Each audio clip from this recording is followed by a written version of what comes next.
Senhor Jesus, igreja. Amém, aleluia. Que honra poder estar aqui nessa noite, nessa madrugada. Dá uma olhada para o teu irmão e diga: já é a quarta vigília da noite. Não é que eu estou na quarta vigília não, essa é a primeira. Mas é o horário, você está exatamente na grade de horário da quarta vigília da noite. Pode olhar aí no seu relógio, é a quarta vigília da noite. E daí, Camila? Você está brincando comigo que você não sabe o que acontece na quarta vigília da noite. Mateus 14, 24, o que acontece? Jesus vem andando por cima das águas. O texto diz que os discípulos veem a embarcação ser açoitada, ficam apavorados e veem ele andando. E é interessante porque o texto de Mateus faz questão de relatar que é a quarta vigília da noite. Por quê? Porque é a hora mais escura. Aleluia!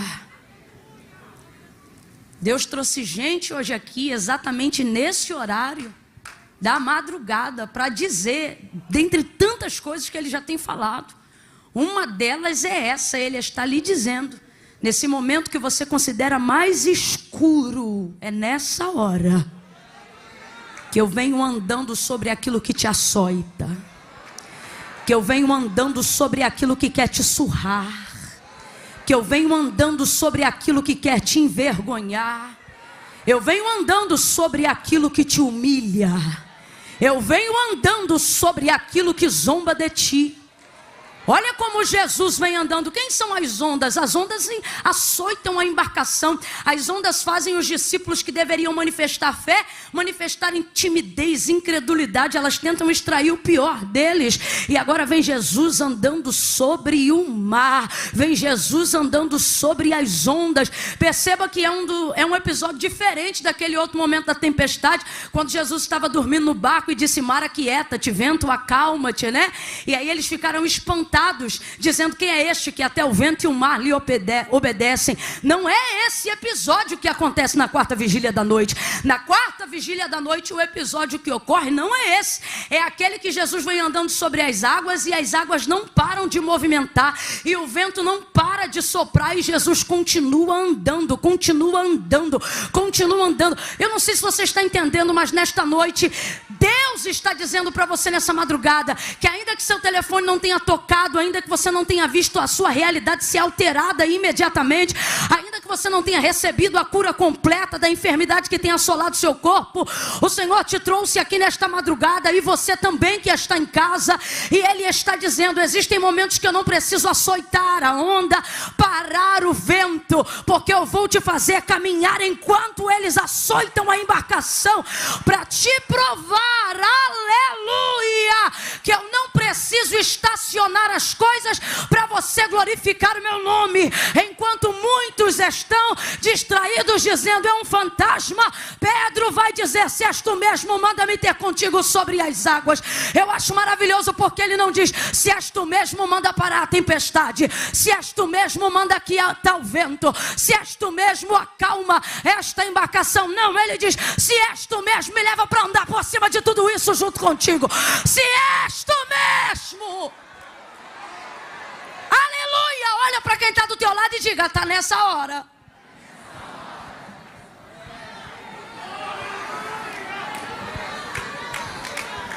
Fala para mais alguém aí e diga: é a hora.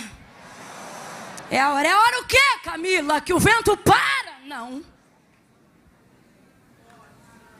Que a onda vira marola? Também não. É a hora que Ele te convida para dizer: vem andar comigo por cima de tudo isso. Amém? Olha de novo aí para o relógio e diga: está na hora. Você acredita nisso? Diga glória a Deus. Aleluia. Glória a Deus. Aleluia.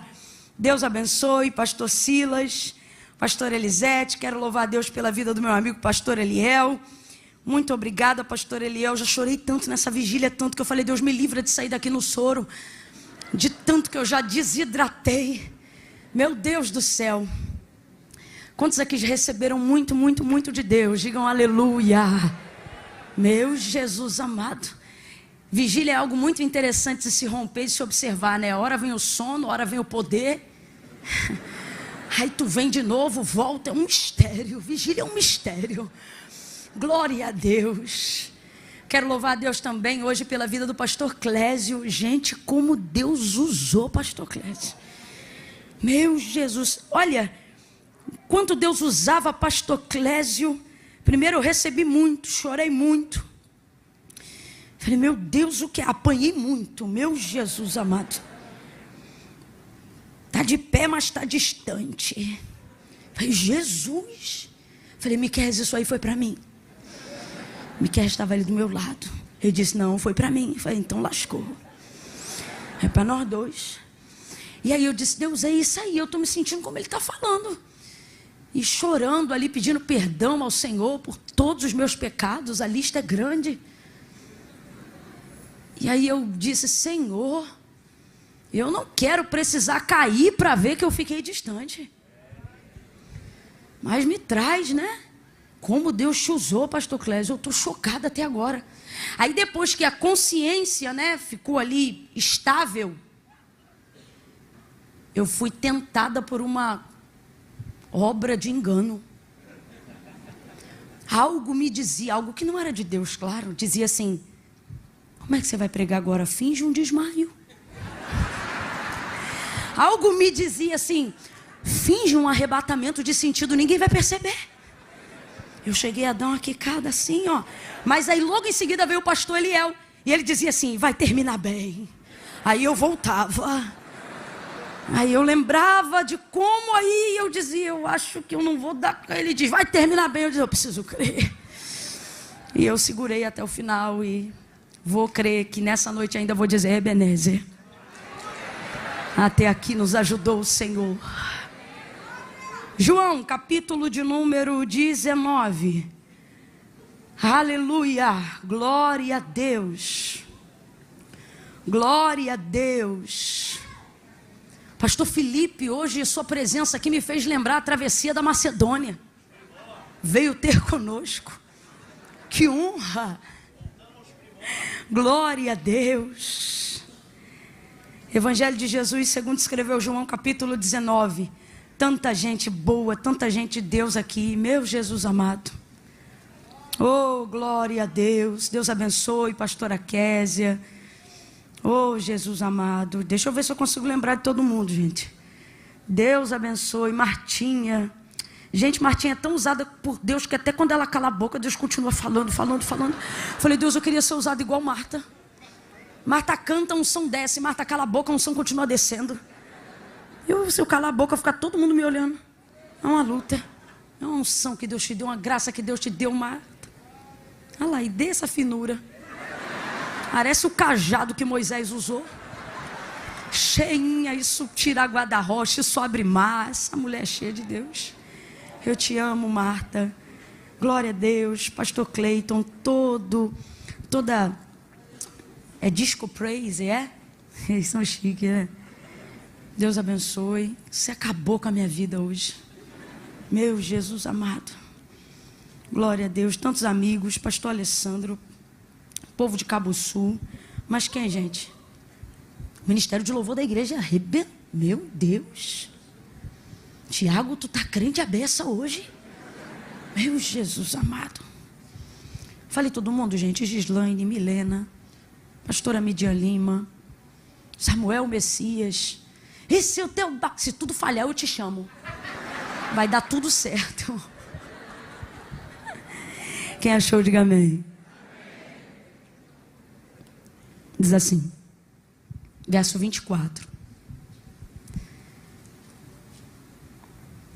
Disseram uns aos outros, não a rasguemos, mas lancemos sortes sobre ela para ver de quem será. E isto aconteceu para se cumprir a escritura que dizia, dividiram entre si as minhas vestes, e sobre a minha túnica lançaram sortes. E foi isso que fizeram os soldados. Verso 28. Mais tarde, sabendo Jesus que tudo já estava consumado, e para que a escritura se cumprisse, ele disse, tenho sede. E estava ali um vaso cheio de vinagre, e embeberam ele numa esponja e colocaram-na numa vara de ísopo e chegaram na sua boca. E quando Jesus recebeu o vinagre, ele disse: está consumado. E inclinando a cabeça, entregou o espírito. E como era o dia da preparação dos judeus, para que os corpos não ficassem expostos na cruz durante o sábado, porque esse sábado era um grande dia, rogaram-lhe a Pilatos que fossem quebradas as pernas e fossem tirados os crucificados. E foram os soldados e quebraram as pernas do primeiro e do outro que com ele fora crucificado. Mas chegando-se, porém, a Jesus, vendo-o já morto, não lhe quebraram as pernas. Contudo, um dos soldados transpassou-lhe o lado com uma lança e imediatamente saiu sangue e água. E aquele que viu isto testificou que o seu testemunho é verdadeiro, dizendo: ele sabe que é verdade o que diz e diz para que também vós o creiais. Estas coisas aconteceram para se cumprir a escritura que dizia: nenhum dos seus ossos poderá ser quebrado. Diga amém por essa palavra. Eu vou te pedir para liberar aqui uma palavra que determina o rumo profético daquilo que Deus nos confiou como sua palavra para essa madrugada na nossa vida. E aí, à medida que eu falar aqui, eu vou pedir para você repetir aí, tá bom? Você vai dizer assim: primeiro eles. Tá fraco, diga: primeiro eles. Depois eu. E então ela. Eu já explico, diga de novo: primeiro eles. Depois eu. E então ela. Diga amém por essa palavra. Camila, do que você está falando? Estou falando do exercício do cumprimento da palavra de Deus em direção a Jesus Cristo, a quem o próprio João também deixa claro que é o verbo vivo que se fez carne e habitou entre os homens. Há sobre ele uma palavra, e chegou o dia de se cumprir boa parte do que esta palavra já havia sido determinada sobre a vida de Jesus enquanto carne aqui na terra. Muito já havia sido dito pelos profetas maiores, e o texto em questão aqui no capítulo 19 se refere propriamente a tudo aquilo que o profeta Isaías já havia dito, já havia falado. Jesus agora vai viver momentos tenebrosos, momentos terríveis. O momento da crucificação é sem dúvida um dos momentos de maior dor e agonia do cumprimento do ministério de Cristo quanto carne aqui na terra. E agora vão acontecer algumas coisas dentro desse episódio, e Deus me dá essa direção para afirmar, para liberar aqui nessa noite. Eu pedi tanto de Deus, busquei e supliquei muito ao Senhor que falasse conosco nesta noite um pouco mais. E então a primeira coisa que o Senhor me mostra quando eu vejo a forma como Jesus se comporta no Calvário, a forma como João se comporta ante ao que Jesus está sofrendo no Calvário, é a forma como a palavra diz e dá a eles descanso para que eles possam se comportar. Como assim, Camila? Estão todos comportados, angustiados, mas comportados. Tristes, mas comportados. Chorando, mas comportados. Dá uma olhada para alguém e diga: se comporta. Por que se comporta? E o que pode me fazer ter um comportamento que contraria todo o ataque, toda a dor, toda a angústia, toda a afronta do mal, do inferno e sua tropa contra a minha vida, contra aquilo que Deus me confiou? O que é capaz de me fazer manter uma posição de estabilidade em meio à dor, de paz em meio à guerra? Como, Camila? Como eu consigo me concentrar diante de uma enfermidade? Como eu consigo acreditar em dias de paz vivendo batalha? Como é que eu consigo acreditar em recuperação, em regeneração vivendo diante de luto?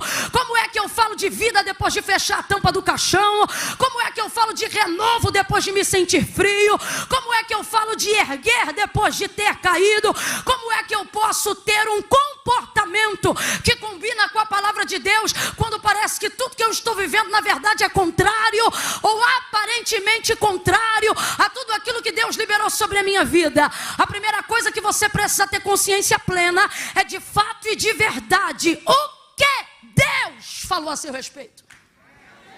Você vai ver uma palavra que se repete continuamente no capítulo 19 e isto aconteceu para que se cumprisse a Escritura. E isto aconteceu para que se cumprisse a Escritura. E isto aconteceu para que se cumprisse a Escritura. No capítulo 18, quando Jesus é capturado e está diante de Pilatos, isto também vai se repetir no finalzinho ali do ministério de Cristo, quanto ser humano aqui na terra, no seu momento final, Calvário, açoite, prisão, traição, crucificação. Ou seja, no pior momento de sua vida, você vai ver como nunca se repetir essa palavra no final desse momento, dizendo: isto aconteceu para que se cumprisse a Escritura, e isto aconteceu para que se cumprisse a Escritura. Você não vê isso com tanta força, com tanta evidência no início, você não vê isso com tanta força, com tanta evidência no meio, mas você vê isso com força total e com muita evidência no final. Final esse que na verdade não determina o fim, mas determina o começo do novo ciclo que nós chamamos de graça. Então, Camila, eu não estou entendendo, vai entender agora. O Senhor está dizendo: quanto mais difícil parece, quanto mais contraditório e contrário parece o que você está passando agora, isso na verdade não passa do fechamento de um ciclo que já havia sido predito e liberado pela minha palavra. Veja bem, e isto aconteceu para que se cumprisse a Escritura, e isto aconteceu para que se cumprisse a Escritura. Pega na mão de alguém aí agora, diga para essa pessoa: vai cumprir tudo. Não, você não pegou, está de hipocrisia. Depois você passa álcool em gel, pega na mão dele aí, sacode a mão dessa pessoa e diga: vai cumprir tudo. Diga: tudo, tudo é tudo. Vai cumprir a exaltação, mas vai cumprir a humilhação. Vai cumprir a ressurreição, mas também vai cumprir a morte de cruz. Vai cumprir a honra, mas também vai cumprir a afronta. O problema é que você quer cumprir uma coisa sem ter que passar pela outra. Você quer ter autoridade na área da prosperidade sem viver a área da escassez. Você quer falar sobre renovo sem ter vivido um nível de afastamento. E o Senhor está dizendo: vai cumprir tudo e você vai passar por tudo. Mas como já foi profetizado aqui, nós ligamos essa palavra: o teu último estado será melhor do que o teu primeiro, porque ele na verdade fecha o ciclo que inaugura o melhor começo e o melhor momento da sua vida. Agora, Camila, o que é que me fará ter um comportamento que glorifica a Deus?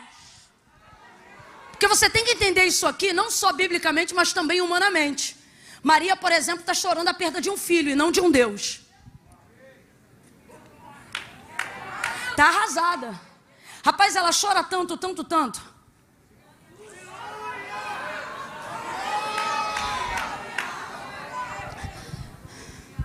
Que Jesus se vê na situação de promover uma adoção imediata, para compensar o que ele sabe que não vai restituir. Ele olha para João, que foi o que ficou até o fim. Sempre haverá consolo para quem fica até o fim. Aí ele diz assim: mulher, eis aí teu irmão. Está lá no texto, ele está amarrado e está promovendo a adoção. E você andando para lá e para cá na vigília dizendo: eu não posso, eu não tenho. Rapaz, Jesus amarrado fez tanta coisa. Preso, pregado. Você diz: eu estou pregado de sono. Queria ver fazer alguma coisa pregado na mão. Pregado fez tanta coisa, amarrado fez tanta coisa. E uma das coisas que ele fez foi uma adoção imediata para compensar a dor de Maria e assim poder consolar ela na sua condição de mãe. Então ele diz: mulher, ele não diz: eis aí o teu pastor, eis aí o teu amigo. Poderia ter dito isso, mas ele disse: eis aí o teu filho. E na verdade, quando fez isso, responsabilizou a João a honra do cuidado com a sua mãe. Porque o texto diz que daquele dia em diante ele passou a recebê-la na sua casa. Se responsabilizou por ela. E por que ele fez isso? Por espiritualidade? Não, por humanidade. Porque a dor que ela está vivendo agora, ela é real, independente da ressurreição de Cristo. Me irrita muito quando eu percebo que pessoas olham para o momento do Calvário ou para o comportamento de Jesus Cristo ante a dor e o Calvário e tentam minimizar aquilo que ele fez pelo fato de ser filho de Deus, desprezando completamente o que está escrito na carta de Paulo aos Romanos, quando diz que ele não usurpou, mesmo tendo o direito de ser igual a Deus, mas antes abdicou do trono da sua glória, coberto de vergonha, sujeito às mesmas dores, mas a gente prefere acreditar, alguns, que deve ter doído menos, afinal era Deus. Vai te converter. Doeu tanto como doeria em qualquer um. Agora, o que é que vai manter esse padrão de estabilidade no meio ao caos? Não leva mal não, mas tem gente que está esperando você surtar nesse final de ano. Está esperando a hora que você vai surtar, que você vai pedir o divórcio, que você vai chutar o pau da barraca, que você vai desviar.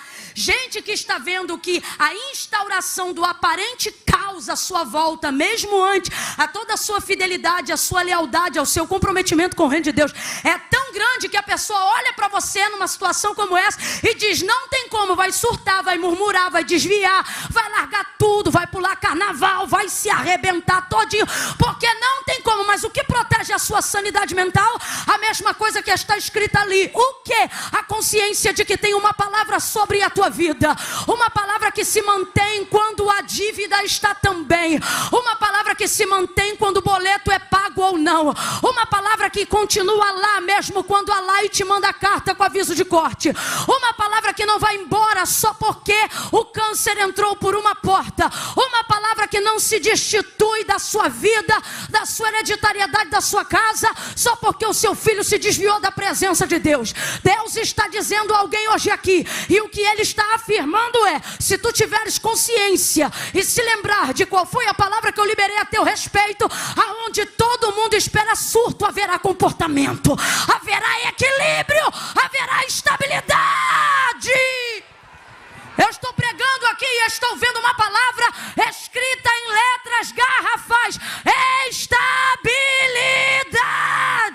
Você não vai surtar. Prega para uns 3 aí e diga: você não vai surtar. Você não vai surtar. Há uma unção de equilíbrio, de perseverança, há um bom comportamento. Vai tomar tua mente, tua casa, tuas emoções. Entenda isso nessa madrugada. O que mantém isso? A consciência da palavra que foi liberada a meu respeito. Quando você sabe qual é a palavra que foi liberada a seu respeito, você tira do seu afrontador, do seu adversário, o poder de te desgovernar. Ei, Deus, segue.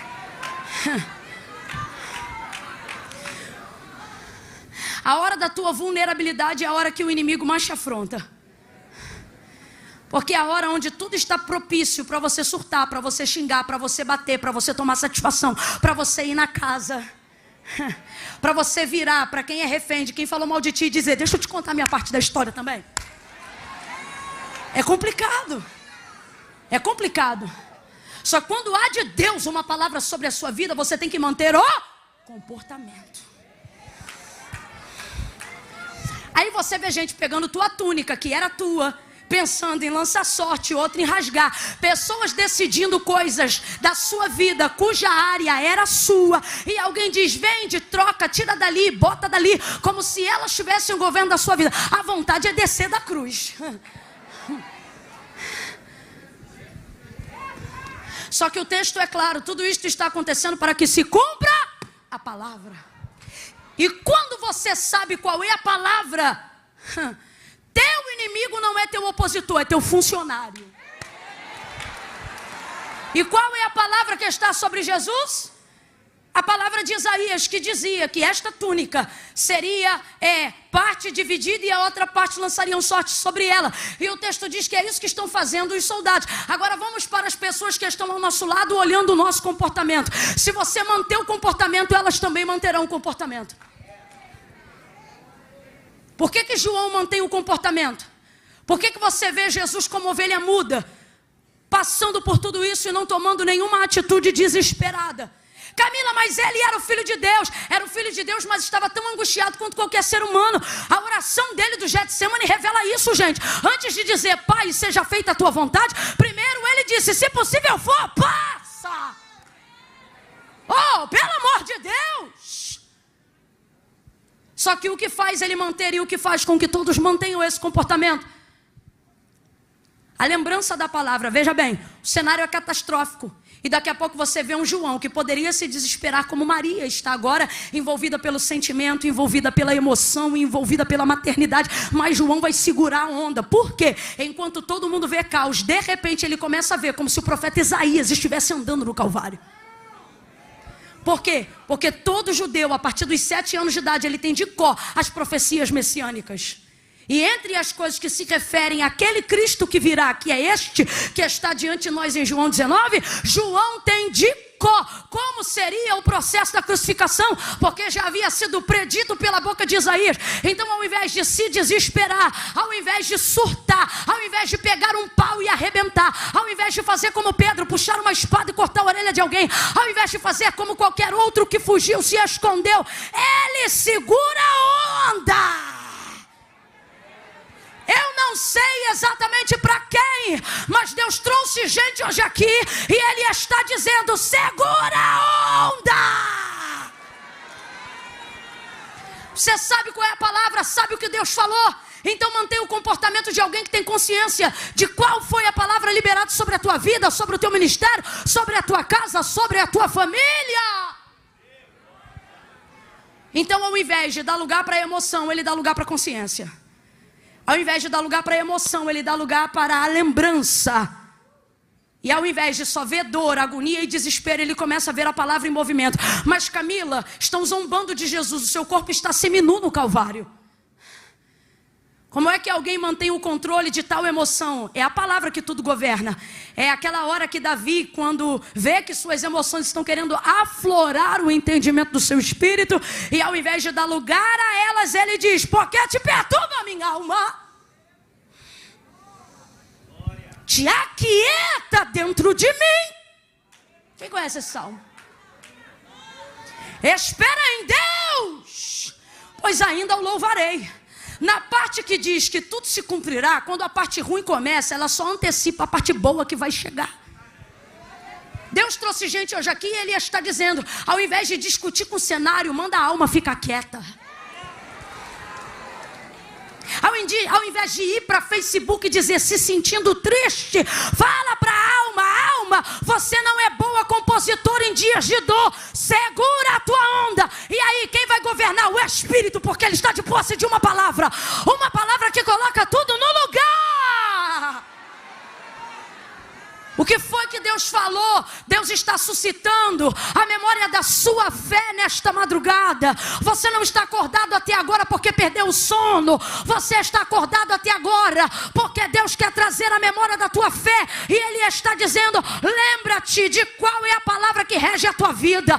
Qual é a palavra que rege os teus dias. Qual foi a palavra que te levantou. Qual foi a palavra que te gerou. Você está onde está por causa de quê?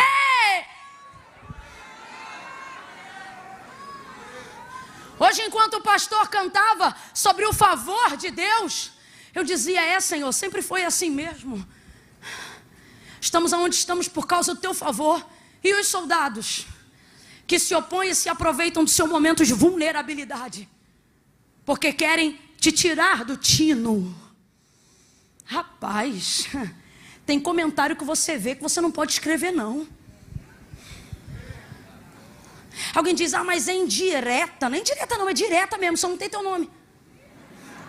Você não está vendo que isso é um anzol do capeta? Segura a tua onda. João então não vai ver só isso. João agora vai conseguir visualizar que na verdade o que está acontecendo não é obra do mal, é obra da palavra. E quando a palavra diz que todas as coisas contribuem, cooperam juntamente. Já viu quando alguém conta alguma coisa para você e diz assim, fulano se juntou com ciclano? O Senhor está dizendo, contribui. Juntamente. Absolutamente tudo. O problema é que a gente só se lembra disso quando as coisas estão dando certo. Mas veja isso.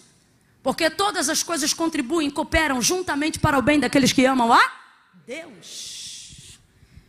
Você pensa que Deus só está no negócio quando está dando tudo certo. E Deus te trouxe hoje aqui para dizer, no meio dessa muvuca, tem palavra se cumprindo. Os soldados então ficam nessa agonia. E aí é interessante porque antes de João interpretar com exatidão o que está acontecendo, ele diz assim, mas foram os soldados que fizeram isso. Só que então ele diz, mas isto aconteceu para que se cumprisse a palavra. Ora, João, decida, quem fez isso? Os soldados ou a palavra? Então ele está decidindo, foram os dois. Eles só fizeram por causa da... Então olha para alguém agora e diga, não é inimigo. Diga, não é inimigo. Não é adversário, é cooperador. Está trabalhando para você e não vai receber nada da tua mão. É Deus dizendo, eu estou pegando absolutamente todo o desejo de te rasgar, de te ferir, de te manchar. E no final eu vou usar isso para que a minha palavra se cumpra. Agora veja, a palavra é tão fiel, é tão tremenda, ela é tão poderosa, ela é tão autoritária.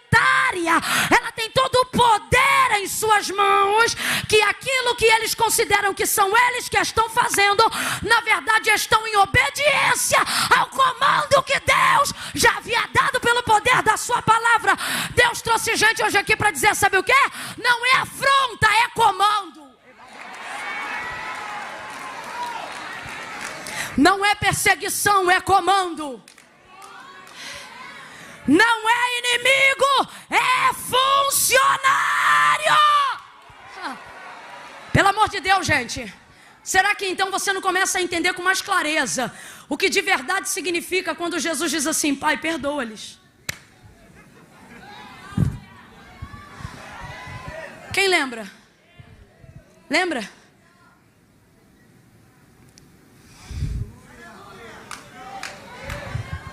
Quando você compreende isso, ao invés de ter raiva do inimigo, você tem compaixão. Pai, mata eles. Pai, estão tentando manchar, rasgar. Só que quando a palavra de Deus está em movimento, uma das primeiras pessoas que Deus usa para cumprir é o inimigo. Eu vou falar de novo e eu sei o tamanho da responsabilidade do que eu estou falando. Quando a palavra de Deus começa a entrar em execução, uma das primeiras pessoas que Deus começa a usar para sinalizar que a execução, ou seja, o cumprimento começou, é o inimigo. A quem acha que Eva estragou todo o plano porque não obedeceu, isso seria zombar da soberania e da onisciência de Deus. Até porque a palavra de Deus é clara, dizendo que o cordeiro não foi preparado depois da queda, mas o cordeiro já estava preparado antes da fundação do mundo. Agora, quem foi que inaugurou o plano da redenção? Não, você está conseguindo entender isso aqui? Quem foi que inaugurou o plano nesse aspecto? O texto diz que Satanás entrou na serpente, a mais astuta de todas as animarias do campo. E então ela chega para Eva, alguém que nunca pecou, e disse, não foi assim que Deus disse? E tentou retribuir aquilo que havia sido dito. Aí a gente, ou melhor, distorcer. E aí a gente olha a queda, o pecado, e diz, o diabo destruiu tudo. Mas e se nessa noite, sobre essa perspectiva, você entendesse, o diabo começou tudo? O que Deus está dizendo para você é, o inimigo que você reputa por inimigo, o perseguidor que você reputa por perseguidor, a pessoa que você quer responder, brigar e debater, na verdade é alvo da oração que você deveria estar fazendo, dizendo, Pai, perdoa!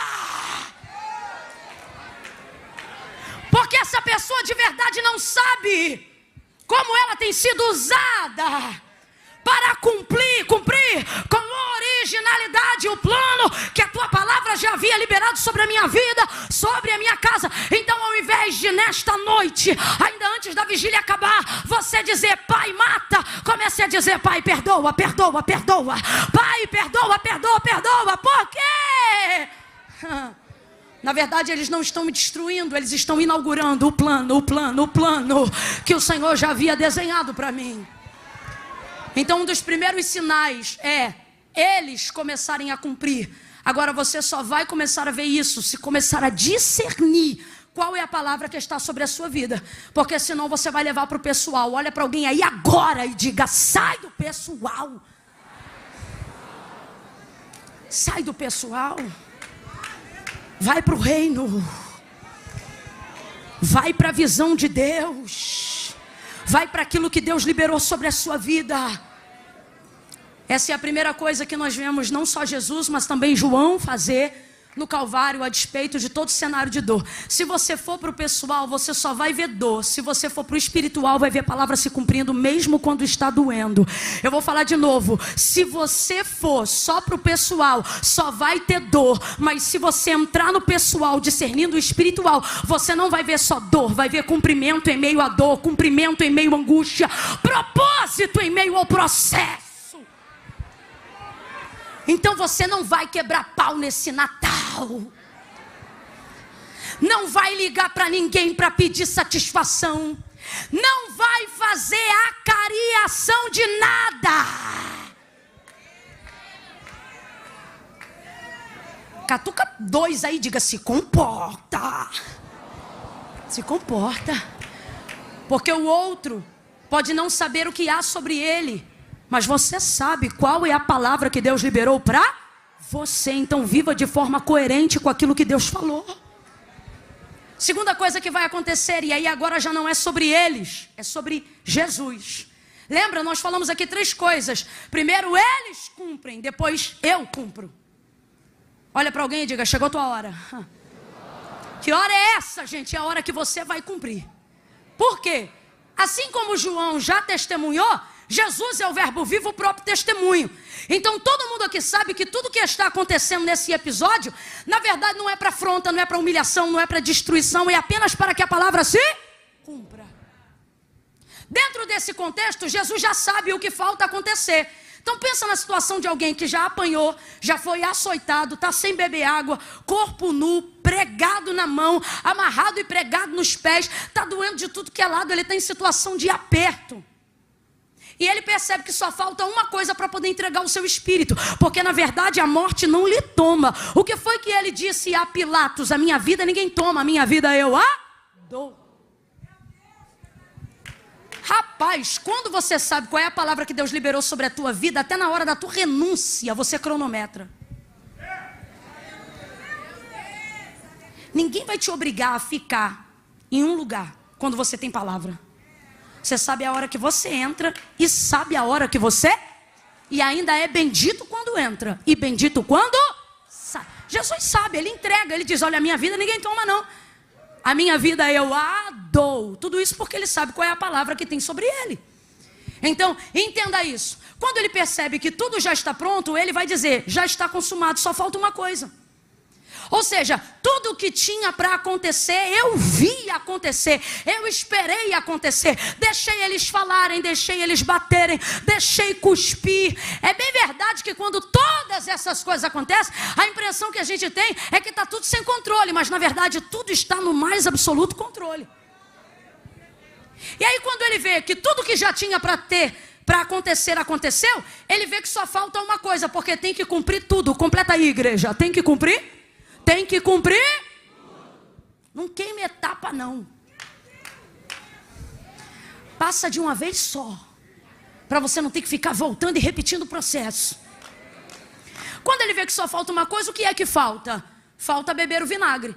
Tanto é que o texto diz assim, olha: mais tarde, sabendo Jesus que tudo já estava consumado, para que a escritura, ou seja, a palavra se cumprisse, ele disse: tenho sede. Ele disse: me dê água. Ele disse: me dê água. Não, ele disse: tenho, porque ele sabia que não beberia água, ele beberia vinagre. Então responda para mim: Jesus sabia que ia beber vinagre, sim ou não? Sim ou não? Por que mesmo assim ele pede? Porque ele não pede por necessidade. Mas Camila, a necessidade está presente no texto, porque ele diz: tenho sede. Jesus não mente. Então ele realmente tem sede. Porém a motivação que lhe leva a pedir não é a sua necessidade, é o cumprimento da... E eu não estou aqui flertando com o texto. Está escrito, não tem nenhuma revelação aqui. Nós só estamos pregando o que está escrito. E olha o que está escrito: para que a escritura se cumprisse. O texto está dizendo porque queria água, disse: tenho sede? O texto está dizendo, para que se cumprisse a palavra, para que se cumprisse a... Então eu tenho uma necessidade, mas a minha motivação não é suprir a minha necessidade, é suprir o propósito. A minha motivação em me humilhar aqui, porque isso aqui é uma humilhação, meu filho. Quem aqui pede de beber água para quem sabe que vai lhe dar vinagre? Quem aqui morrendo de sede numa rua, aonde só mora inimigo, vai bater na porta dele para dizer preciso de alguma coisa? Isso aqui é uma humilhação.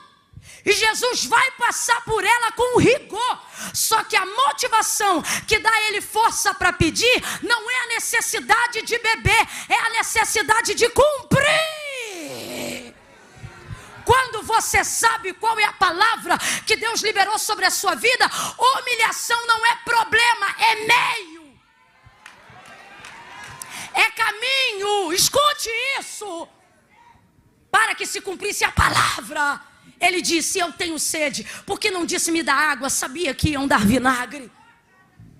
Mas para cumprir a palavra, disse que tinha sede.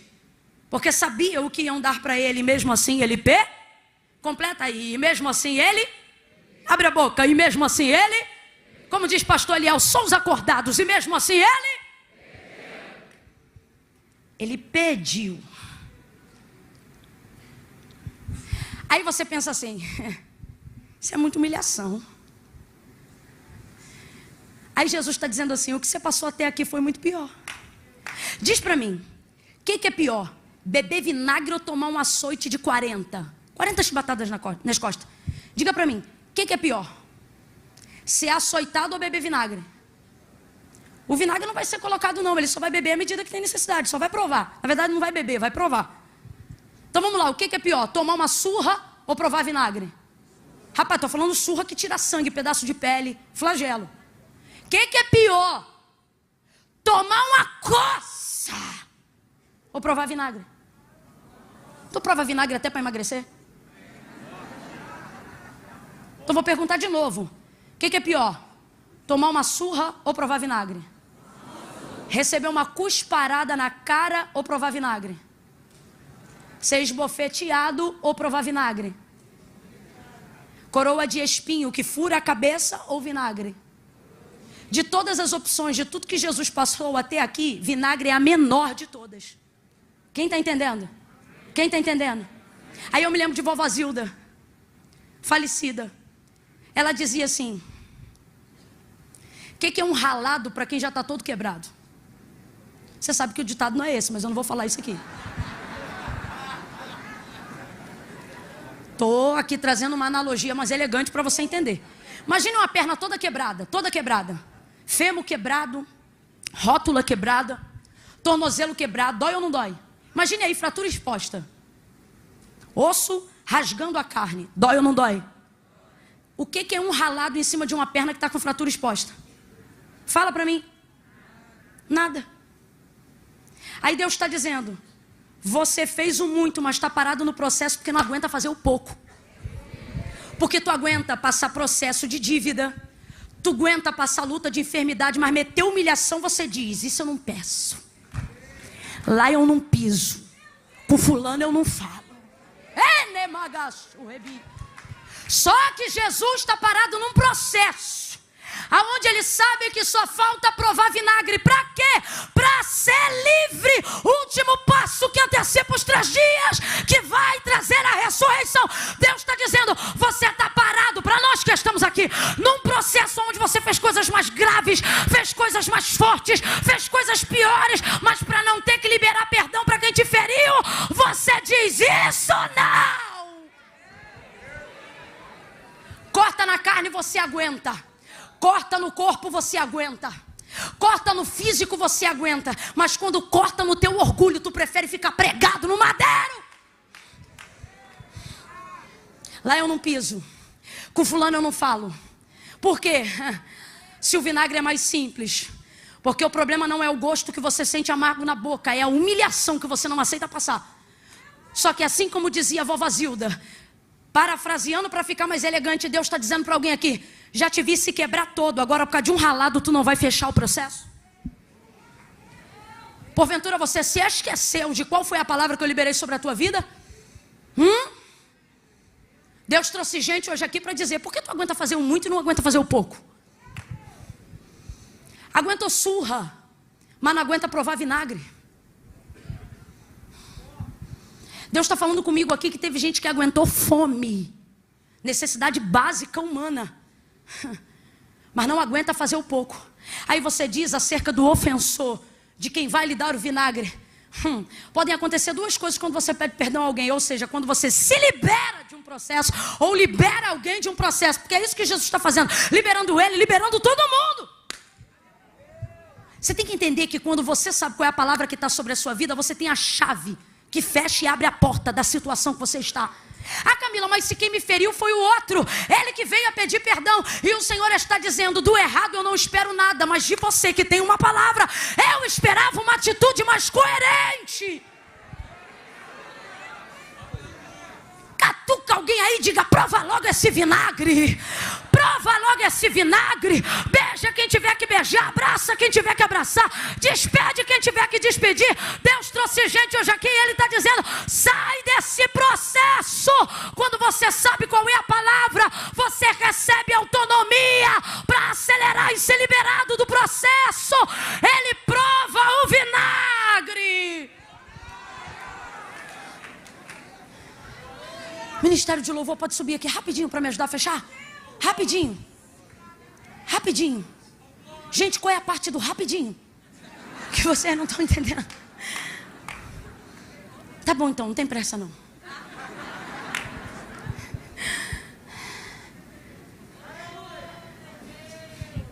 Você já passou coisa pior?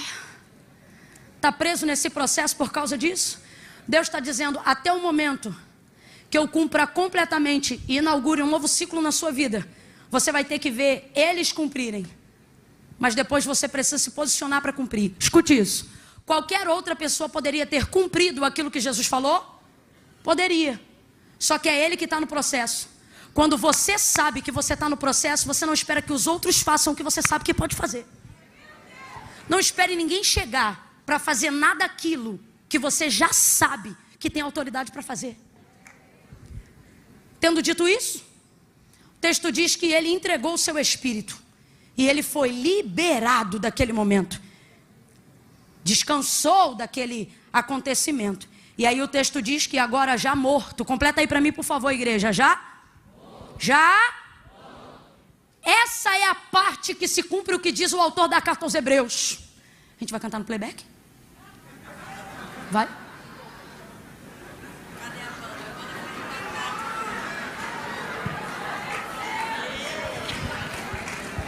Não, eu tô de boa, vamos embora.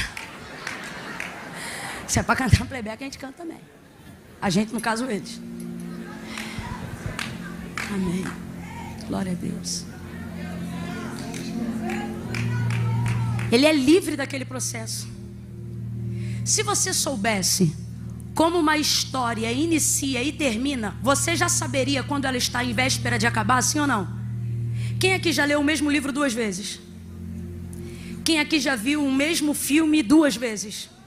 Você já sabe o que vai acontecer no filme, sim ou não? Sim ou não? Deus está dizendo: eu já liberei tanta palavra na sua vida. Deus está dizendo para alguém aqui: eu já contei o filme da sua vida tantas vezes. Por que você vê situações que não combinam com o final que eu te falei? E mesmo assim, você prefere surtar. Você não sabe. Ei! Tu já sabe o final desse filme. A palavra que Deus liberou sobre a sua vida não te deu só o começo e o meio, também já te garantiu o final. Também já te garantiu. Então pare de se comportar como se você não soubesse como as coisas terminam. Olhe para mim. Pare de se comportar como se você não soubesse como as coisas terminam.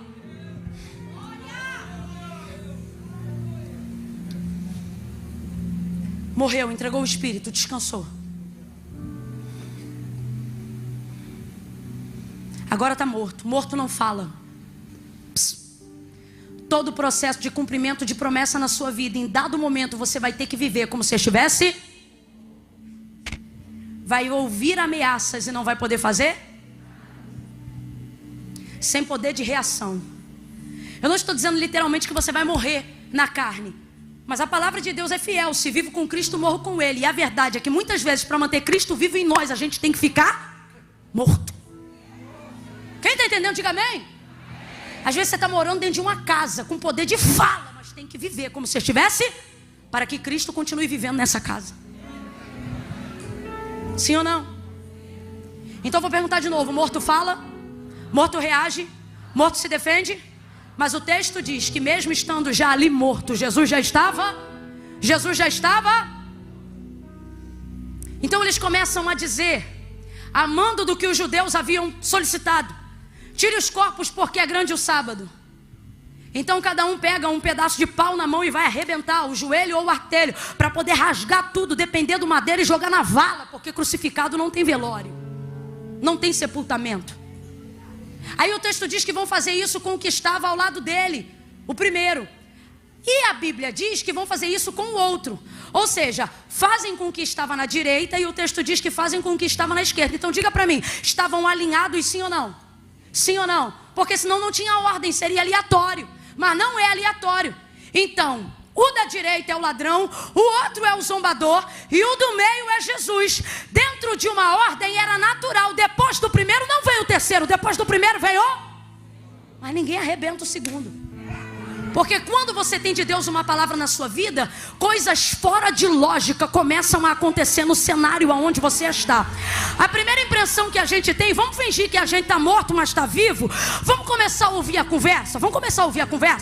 Porque tem gente aqui que está tentando se comportar como morto mesmo estando vivo, para manter Cristo vivo lá onde você está, para manter a palavra viva onde você está. Aí imagina a conversa é assim: vamos embora arrebentar, bora sujar as vestes dela, bora queimar o ministério dela, vamos embora destruir ele, vamos embora arrebentar. Bora botar uma mulher na vida do marido dela, um homem na vida da mulher dele. Vamos embora fazer assim, bora quebrar as pernas, bora acabar com a obra missionária, vamos embora derrubar os pastores, vamos embora destruir a igreja, vamos acabar com o cristianismo, vamos embora arrebentar a família. E às vezes a gente tem que ficar assim, ó, como se estivesse morto. Tem força, mas não pode revelar. Tem mão, mas não pode mexer. Tem perna, mas não pode correr. Existem situações onde Deus vai neutralizar uma força que há em ti, mas não pode se manifestar. A maior revolução da igreja, que chamamos de reforma protestante, não aconteceu com a gente carregando pedra nem pau na rua. Aconteceu com pessoas que se mantiveram na palavra, dizendo: a escritura, pela escritura, vai dar conta de saciar, de levantar, de avivar, de possuir, de governar. Escute isso. O que vai acontecer agora? Jesus está morto. Ele está morto, mas a palavra está? A palavra está? Quando Paulo pregava a palavra, disseram assim: vamos embora prender ele, que a gente vai prender o que ele fala. Aí no dia que prenderam, não souberam que estava dando para ele as maiores inspirações das cartas doutrinárias da igreja. Teólogo diverge de tudo que é doutrina, mas quando lê as cartas paulíneas, eles concordam que elas seriam o suficiente para a instauração de fé, doutrina e salvação da igreja. E aonde elas foram escritas? De dentro de uma cadeia. Sabe por quê? Paulo diz: quem está preso sou eu, não é a palavra. A palavra está viva. O autor da carta aos Hebreus vai dizer: porque a palavra de Deus é viva e eficaz, mais penetrante do que qualquer espada de 2 gumes. Ela penetra a divisão da alma e do espírito, juntas e medula, e é apta para discernir os pensamentos e as intenções do coração. Você tem uma palavra. Você tem uma palavra. Tá bom? Mas a palavra está? Abre a boca.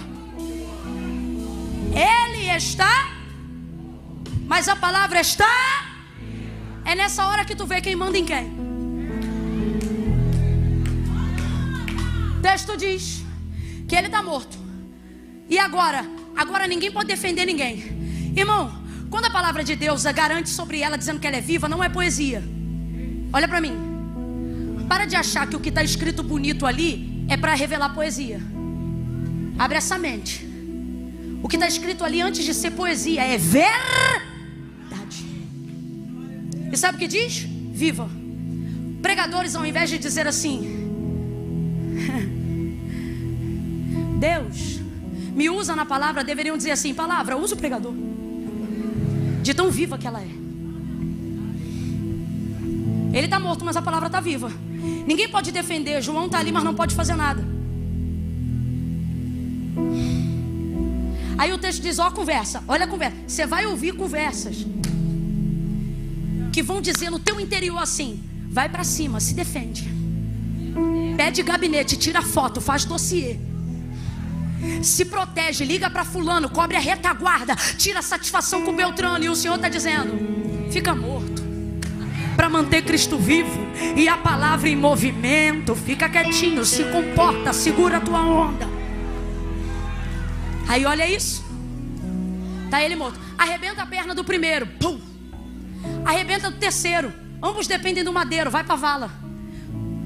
Paulo disse que a igreja é o corpo de Cristo, do qual Cristo é o cabeça. Então, para eu poder pregar não só quem está aqui, mas como já foi pregado hoje aqui, Deus não se revela para alguns, Ele quer se revelar para... Então, ampliando o leque para fechar toda a igreja, aonde essa palavra chegar, a igreja de Cristo na terra é um corpo. E é o corpo de... Vem, gente, é o corpo de... Agora responda para mim: bateram nele, sim ou não? Sangrou ou não sangrou? Cuspiram, sim ou não? Esbofetearam? Ridicularizaram? Desnudaram? Envergonharam? Mas quebraram? Por quê? Agora se imagine. Olha para cá. 2021 está chegando, 2022 está chegando. Não vou falar o nome de ninguém, só estou pregando a Bíblia. Tem crente ansioso, preocupado, dizendo: arrebentou com o da direita, com o da esquerda, vai arrebentar aqui também. Eu acho tão bom, porque o corpo de Cristo podia estar na direita ou podia estar na esquerda, mas Cristo está acima de direita. Eu acho mó barato quando a gente fala sobre aquilo que é do reino, sabe por quê?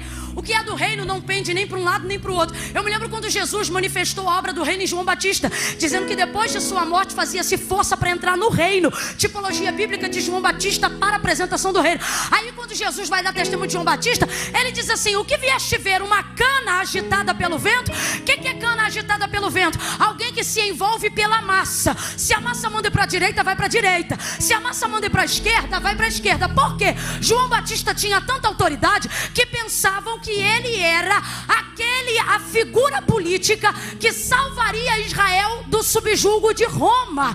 Então eles pensavam: é este o cara que nós queremos. E eles iam para o deserto, alguns para ouvir a palavra, mas a maioria pensando que ele seria o libertador. Aí ele dizia: eu não sou ele. Aí quando Jesus vai dar testemunho dele, diz: nem para a direita nem para a esquerda. Sabe o que ele está dizendo? Eu não sou massa de manobra. João não ia nem para um lado nem para o outro. João era do... Esse meio aqui não é de neutralidade, é posição irremovível.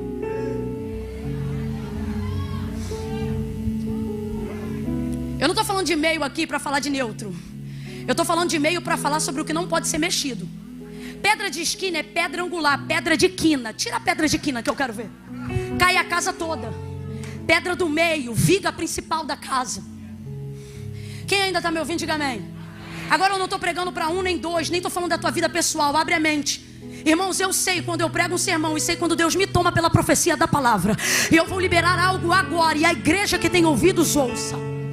Pare de se desesperar achando que a salvação, seja do Brasil ou do mundo, está em manobra de um lado ou de outro. Comece a entender que quem compreende que está com Cristo, ligado ao corpo de Cristo, está numa posição aonde não pode ser removida ainda que o mundo mexa, não pode ser removida ainda que a terra se abale, não pode ser removida ainda que os rios se movam, ainda que as águas rujam e se perturbem, ainda que os montes abalem pela sua braveza. Há um rio cujas correntes alegram a cidade de Deus.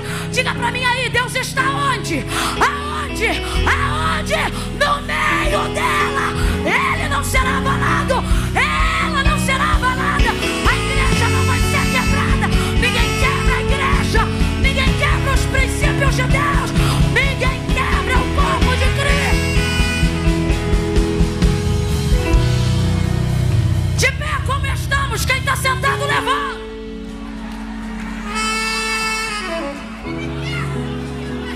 Que medo é esse?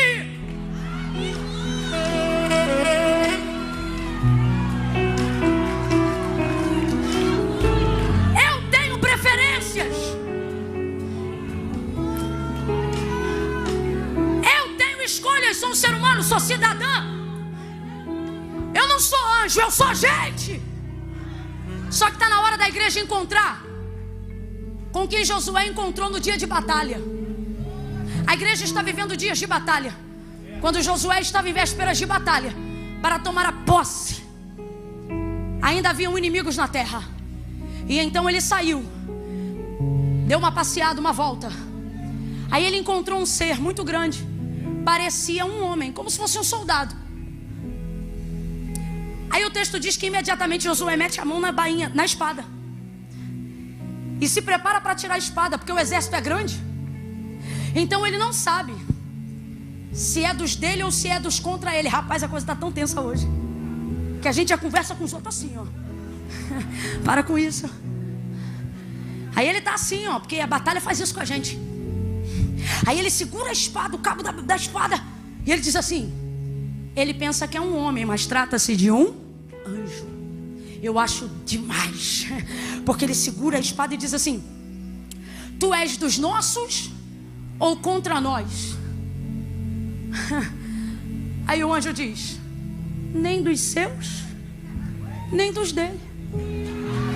A gente fica assim, ó, o que a gente pensa? Vamos falar real?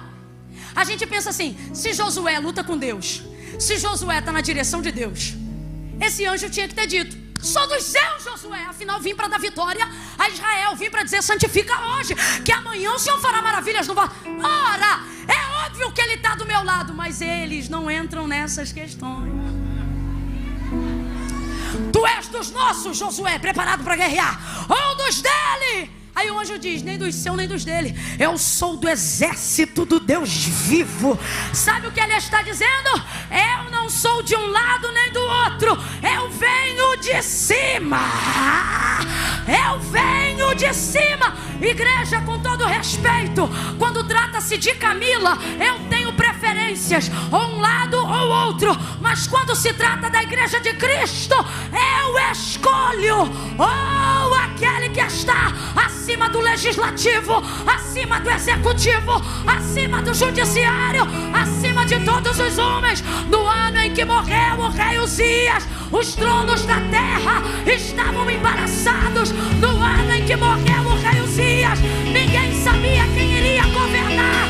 Mas Isaías disse: eu vi o Senhor assentado sobre um alto e sublime trono. Olha para o alto, igreja. Para o alto, igreja.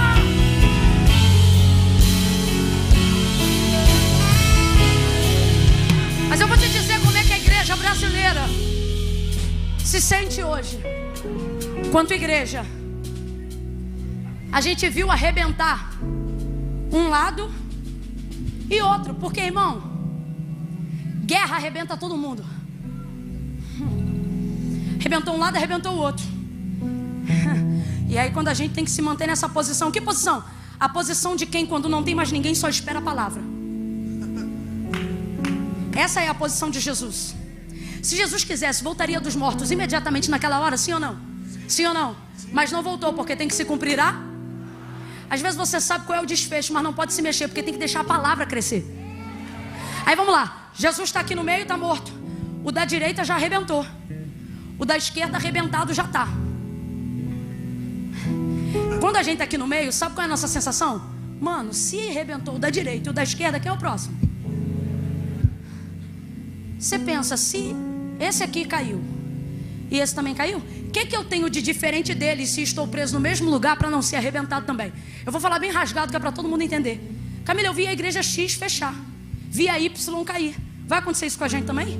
Irmão, a igreja não é a placa que ela carrega do lado de fora. A igreja são os princípios que ela sustenta do lado de dentro. Escuta isso aqui, igreja. Igreja do Senhor, escuta isso aqui com todo carinho do meu coração, com toda a fidelidade que eu procuro ter diante daquilo que a palavra de Deus ministra. Olha para cá. Estamos vivendo uma geração onde estamos achando que vamos vencer essa guerra provando quem é mais forte. Ouça.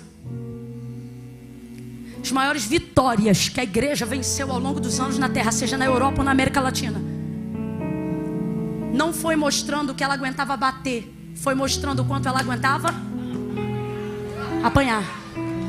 Aí você diz assim: Camila, e eu lá sou boba? Não, eu espero que você seja crente. Só isso. E o que a palavra de Deus diz é: quando te baterem na esquerda ou na direita, arrebenta a esquerda. Não, dá outra face. Claro, se o teu irmão, né? Eu tenho que deixar aqui claro para não parecer que eu estou na militância, porque eu vim hoje falar da coisa de cima. Mas escute isso. Veja, quando a igreja rompeu, não foi mostrando para o mundo que ela é forte. Sabe por quê? Deus não está aqui para provar que a igreja é forte. Você quer ver? 7 cartas escritas às 7 igrejas da Ásia. Todas elas foram repreendidas, exceto uma. Quem lembra o nome dela? Jesus. Escola dominical na tua vida, hein? A única igreja que não foi diretivamente repreendida pelo Senhor, qual é o nome dela? Ela era grande? O texto diz que ela era. E ela tinha força? Olha a carta para ela: tendo pouca, guardaste.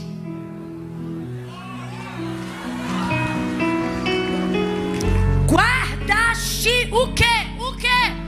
Quem lembra da carta? Guardaste a minha palavra e não negaste o meu nome.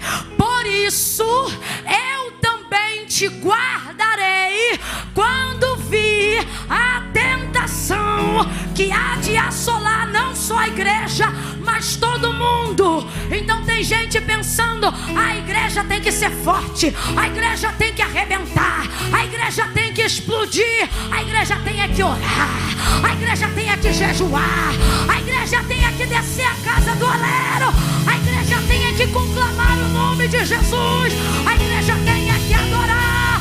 Ainda antes que houvesse dia, o Senhor já existia, e não há quem possa fazer escapar das tuas mãos. Operando o Senhor, ninguém impedirá, ninguém impedirá, ninguém impedirá. Torre forte é o nome do Senhor, é pra lá que corre o justo e é livre no dia mau.